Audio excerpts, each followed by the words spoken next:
Hola queridos amigos, hoy comparto con ustedes Lucas capítulo 8 y esto lo voy a subdividir en cinco partes. La primera lleva por título y dice, varias mujeres acompañan a Jesús y a los discípulos. Y dice así, aconteció después de que Jesús iba por todas las ciudades, aldeas, predicando y anunciando el evangelio del reino de Dios y los 12 con él. Y algunas mujeres que habían sido sanadas de espíritus malos, de enfermedades. María, que se llamaba Magdalena, a la que le habían salido 7 demonios. Juana, mujer de Chuza, intendente de Herodes, y Susana y otras muchas más que le servían de sus bienes. En esta primera parte habla de mujeres, las mujeres que acompañaron a Jesús. Esto quiere decir de que no solamente iban los 12 discípulos con Dios, con Jesús, sino que también iban unas mujeres que habían sido sanadas, mujeres que habían sido libertadas, y también, ¿por qué la acompañaban? Porque ellas también podían dar testimonio de lo que Jesús estaba haciendo. Luego viene otro título que dice Jesús narra la parábola del sembrador. Todos conocemos esta palabra en la cual el Señor nos habla de tres cosas. Dice, juntándose una gran multitud, y los que de cada ciudad venían a él, les dijo por parábola, el sembrador salió a sembrar su semilla, y mientras sembraba, una parte cayó junto al camino, y fue hollada, y las aves del cielo la comieron. Otra parte cayó sobre la piedra, y nacida se secó porque no tenía humedad. Otra parte cayó entre espinos, y los espinos que nacieron juntamente con ellos la ahogaron. Y otra parte cayó en buena tierra, y nació y llevó fruto a 100 por 1. Hablando de estas cosas, decía a gran voz, el que tiene oídos para oír, oiga. ¿Qué nos quiere decir Jesús a través de esta palabra, de esta parábola? Disculpen. De que hay 3 tipos de semillas, las cuales el Señor siembra en nuestro corazón. ¿Cuál de esas 3 semillas son las que nosotros queremos tomar? ¿Cuál de esas 3 semillas son las que nosotros estamos tomando en este tiempo? Amén. Luego dice, Jesús dice, ¿quiénes son su verdadera familia? Leo a continuación. Dice, entonces su madre y sus hermanos vinieron a él, pero no podían llegar hasta él por causa de la multitud. Y se le avisó, diciendo, tu madre y tus hermanos están fuera y quieren verte. Entonces respondiendo les dijo, mi madre y mis hermanos son los que oyen la palabra de Dios y la hacen. Es importante lo que aquí Jesús declara, porque era su madre y sus hermanos, que son nuestra familia sanguínea. Pero muchas veces nos toca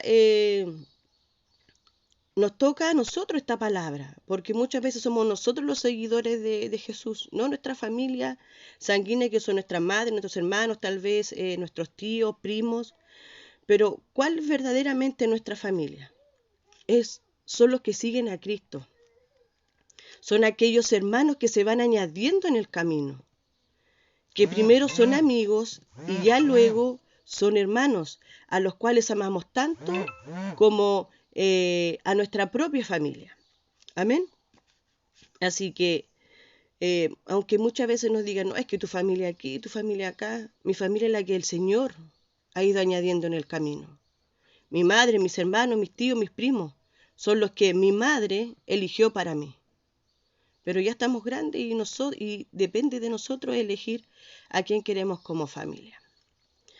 Luego pasamos a otro tema en el cual dice Jesús, calma la tempestad. Igual todos conocemos esta palabra, al igual que la anterior que también les he ido leyendo. Dice, aconteció un día que entró en una barca con sus discípulos y les dijo, pasemos al otro lado del lago. Y partieron, pero mientras navegaban, él se durmió y se desencadenó una tempestad de viento en el lago, y se anegaban y peligraban. Vinieron a él y le despertaron diciendo, Maestro, Maestro, que perecemos. Despertando él. Él reprendió al viento y a las olas, y cesaron y se hizo bonanza. y les dijo: ¿Dónde está vuestra fe?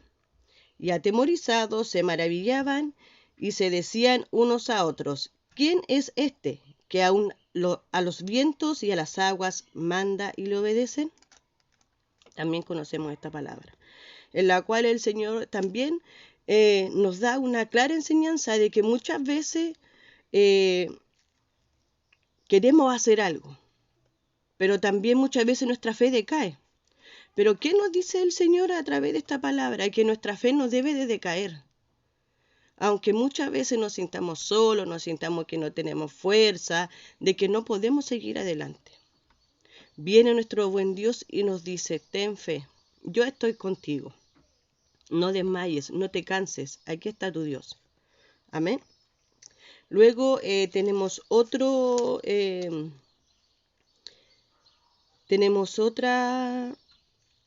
que dice: Jesús lanza a los demonios a un hato de cerdos. Y dice así: y arribaron a la tierra de los Gadarenos, que está en la ribera opuesta a Galilea. Al llegar en la tierra, vino a su encuentro un hombre de la ciudad, endemoniado desde hacía mucho tiempo, y no vestía ropa, ni moraba en casa, sino en los sepulcros. Este, al ver a Jesús, lanzó un gran grito, y postrándose a sus pies, exclamó a gran voz: ¿Qué tienes conmigo, Jesús, Hijo del Altísimo? Te ruego que no me atormentes. Porque mandaba el espíritu inmundo que saliese del hombre, pues hacía mucho tiempo que se había apoderado de él, y le ataban con cadenas y grillos, pero rompiendo las cadenas era impelido por el demonio a los desiertos. Y le preguntó Jesús diciendo: ¿cómo te llamas? Y él dijo: Legión, porque muchos demonios habitan dentro de él. Y le rogaban que no los mandase ir al abismo.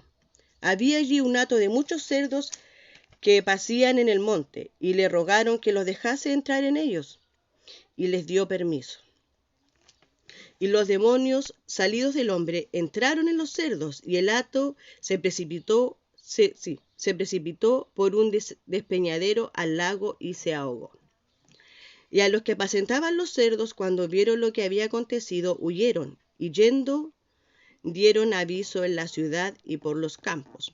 Y salieron a ver lo que había sucedido, y vinieron a Jesús, y hallaron al hombre de quien había salido los demonios sentado a los pies de Jesús, vestido en su cabal juicio, y tuvieron miedo. Y los que habían visto le contaron cómo había sido salvado el endemoniado. Entonces toda la multitud de la región alrededor de los ganaderos le rogó que se marchasen de ellos, pues tenían gran temor. Y Jesús, entrando en la barca, se volvió, y el hombre de quien había salido los demonios le rogaba que le dejase estar con él. Pero Jesús le despidió diciendo: vuelve a tu casa y cuenta cuán grandes cosas ha hecho Dios contigo. Y él se fue, publicando por toda la ciudad cuán grandes cosas había hecho Jesús con él. También conocemos esta parábola en la cual muchas veces cada uno de nosotros tenemos algo en nuestro corazón antes de conocerle, o tal vez también conociéndole al Señor. Pero aquí dice que el Señor es tan poderoso que le habló a ese demonio que tenía este hombre, y cuando le dijo: ¿quién eres tú? Y ellos respondieron: una legión, porque muchos demonios habían entrado en él.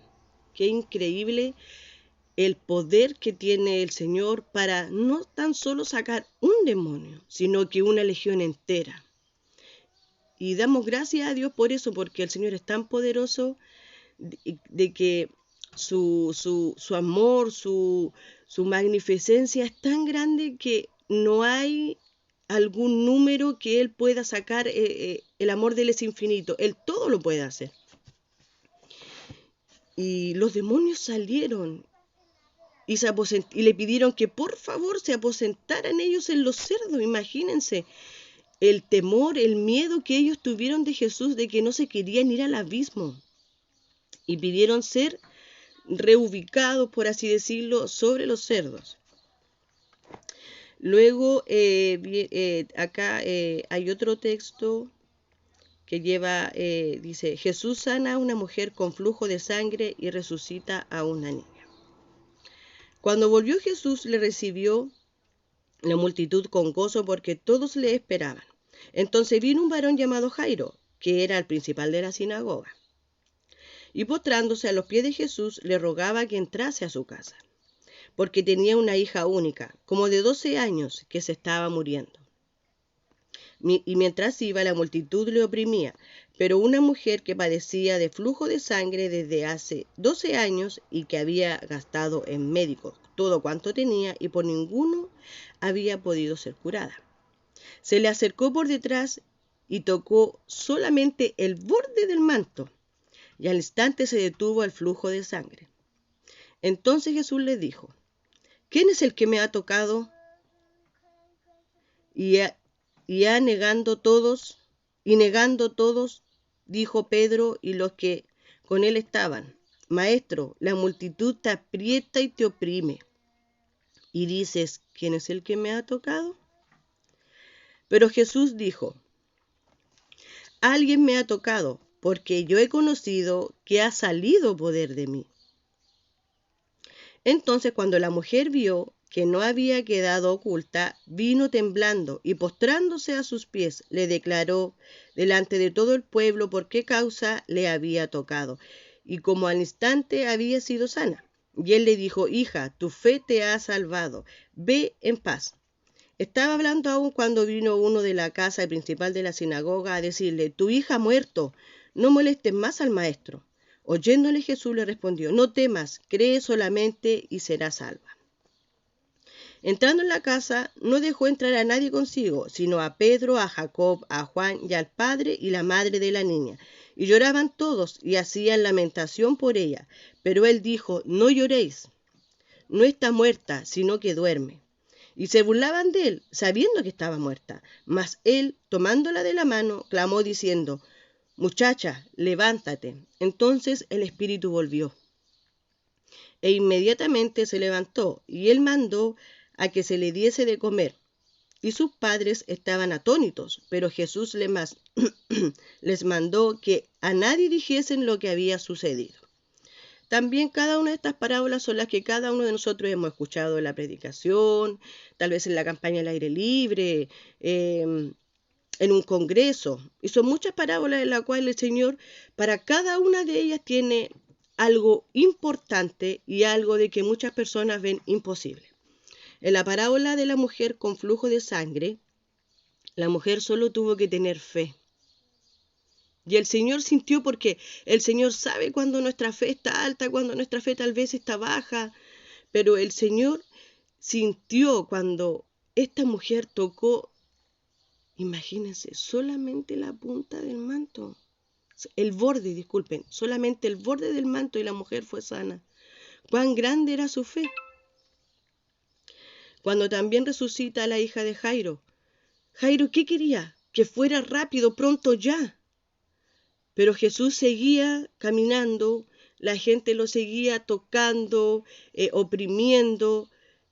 Y Jairo decía, pero ¿por qué es mi hija única? Por favor, ayúdame pronto ya. Muchas veces cada uno de nosotros, cuando le pedimos algo a Dios o necesitamos respuesta de parte de Él, la queremos al tiro ya, que sea instantánea. Pero ¿qué nos recuerda siempre el Señor? Que nosotros debemos esperar en Él. No hacer nuestra voluntad, sino que hacer la voluntad de Él y esperar, tener paciencia. Eso es lo que nos pide el Señor. Y comparto esto con cada uno de ustedes en esta mañana. Cada uno de estos textos que aquí el Señor nos declara, en el cual solamente tenemos que tener fe, paciencia, amor y creer en lo que Él va a hacer sobre cada uno de nosotros. Todo tiene su tiempo y solamente esperar en que Él haga su voluntad, no la nuestra. Amén. que el Señor pueda bendecirles a cada uno de ustedes en este día, el cual el Señor ha preparado para cada uno de nosotros. Y sigamos dándole gracias a Dios por lo que Él está haciendo, por lo que Él va a seguir haciendo, no tan solo en nuestro presente, sino que también en nuestro futuro, en lo que ha de venir. Amén.